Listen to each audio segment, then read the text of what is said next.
ఇక బాలు బామని బసెక్కించి ఆవేశంగా ఇంటి లోపలికి వెళ్ళేసరికి మనోజ్, రోహిణి డ్యూటీకి బయలుదేరతారు. తలుపు వేసేస్తాడు బాలు.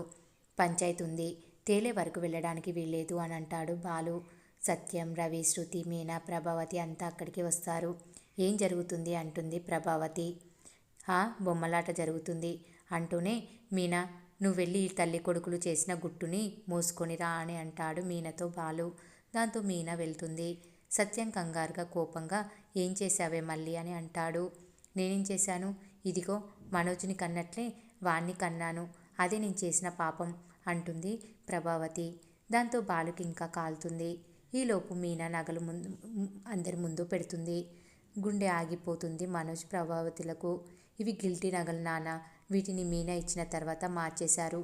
బామ్మ బర్త్డే అయ్యే వరకు మాట్లాడొద్దని మీనా నా దగ్గర మాట తీసుకుంది, అందుకే ఆగిపోయాను ఈ 2 రోజులు అని చెప్తాడు బాలు.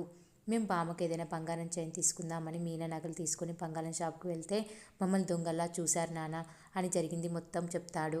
మీనా కూడా తన మనసుకు అనిపించింది చెప్తుంది. ఇక రోహిణి అయోమయంగా చూస్తుంటే ప్రభావతి బొంకడం మొదలు పెడుతుంది. శృతి కోపంగా ఆ రోజు పుస్తల తాడు మీనాతో తీయించడమే నాకు అస్సలు నచ్చలేదు, మళ్ళీ ఇదేంటి అంటూ మాట్లాడుతుంది ప్రభావతితో శృతి. దాంతో ప్రభావతి, అంటే ఏంటి, నేరం నా మీద వేద్దాం అనుకుంటున్నారా? మీనా నగలు తీసే ముందే అవి గిల్టీ నగలు ఎందుకు కాకూడదు? అప్పటికే ఎన్నోసార్లు మీనా పుట్టింటికి వెళ్ళి వచ్చింది. నేను అప్పటికే అనుకున్నాను బంగారం నగలపై ఏమాత్రం మోజు లేకుండా అలా ఇలా తీసేసింది అని. గిల్టు నగలు కాబట్టే తీసేసింది. ఆ రోజు నా మీద కోపం అన్నట్లు నాటకం ఆడింది అంటూ నోటుకు వచ్చినట్లు వాగుతుంది ప్రభావతి. దాంతో మీనా ఊరుకోదు. మా పుట్టింటి వాళ్ళ గురించి మాట్లాడితే బాగోదు అని గట్టిగానే వార్నింగ్ ఇస్తుంది. ఇక రేపటి ఎపిసోడ్లో బాలు, మీనా, శృతి, రవి నలుగురు కలిసి ఒక చోట కూర్చొని జరిగిన అన్యాయం గురించి చర్చించుకుంటూ ఉంటారు. దాంతో శృతి మనోజ్కి కాల్ చేసి, మీరు గిల్టీ నగలు కొన్నారు కదా, దానికి సంబంధించిన లక్కీ డ్రాలో గిఫ్ట్ వచ్చింది, మీరు ఇక్కడికి రండి వెంటనే అంటూ శృతి తెలివిగా బాలు, రవి, మీనాలతో కలిసి మనోజ్ని నమ్మిస్తుంది. గిఫ్ట్ అనగానే మనోజ్ వచ్చేస్తాడని అలా స్కెచ్ వేసినట్లున్నారు.